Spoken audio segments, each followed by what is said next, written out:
Біреуді алдап тұрмысқа шығып алған болсаң да, ертең қиямет күнде қақын алады сенен. Сен ойлама жаңа, ашық ауыз жігіт алдап тұрмысқа шығып алдым деп. Жоқ.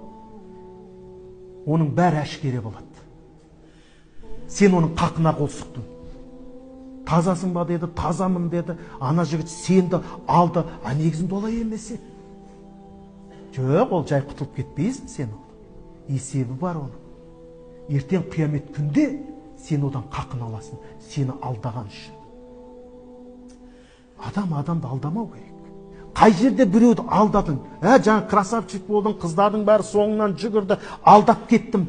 Жоқ, оның бәрі шығады алдыңнан. Я Раббым, мынадан қақымды алып бер дейді. Біреу келіп сенің өмір бақи намазың сауабын алып кетуі мүмкін да, сөйтсе екіншісі келіп тұр да қарындасы. Мынау мені де лақтырып кеткен дейді. Ол сенің жаңағы бір мешіт салған сауабыңды алып кете салады. Сөйтіп ең соңында сенде сауап жоқ, періштелерге бұйырады.